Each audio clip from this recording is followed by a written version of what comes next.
అయితే కొత్త ఎయిర్లైన్స్ వచ్చి ఎందుకు సర్వైవ్ అవ్వగలవు? రీసెంట్గా సివిల్ ఏవియేషన్ మినిస్టర్ ఒక మాట అన్నారు.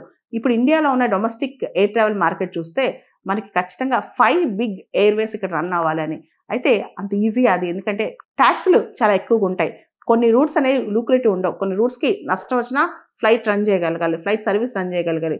దాంతోపాటు ఫియర్స్ కాంపిటీషన్, విపరీతమైన కాంపిటీషన్, లో ప్రైజెస్. ఒక్కోసారి ఫ్లైట్ సర్వీస్ ఖర్చు కన్నా కూడా తక్కువ ప్రైస్కి టికెట్ ఇవ్వాల్సి వస్తాయి. ఇవన్నీ చేయగలవా? దీనివల్లే కదా కింగ్ ఫిషర్ కానీ, జెట్ ఎయిర్వేస్ కానీ, గో ఫస్ట్ కానీ ఇవన్నీ మూతపడ్డాయి. అందువల్లే కదా మోనోపోలీస్, జియోపోలీస్ అనేవి స్టార్ట్ అయ్యాయి.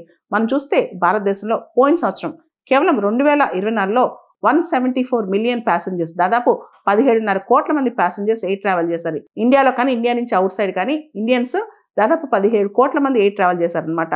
ప్రతిరోజు ఇండిగో దాదాపు 3,80,000 మంది ప్యాసింజర్స్ని క్యాటర్ చేస్తుంది. ఇంత పెద్ద giant, it is too big to fail అనుకున్నాం. అంటే ఇంత పెద్దది ఎలా ఫెయిల్ అయ్యింది అనుకున్నాం, కానీ అది ఫెయిల్ అయిపోయింది. దానికి ప్రధానమైన కారణం మోనోపోలీస్, జియోపోలీస్ అంటున్నాం. అంటే మోనోపోలీ అంటే ఒకే సంస్థ, ఒకే ఆర్గనైజేషన్ మొత్తం మార్కెట్ని ఆక్యుపై చేస్తాయి. లేదా డియోపోలీ అంటే 2 సంస్థలు మార్కెట్ని డామినేట్ చేస్తాయి.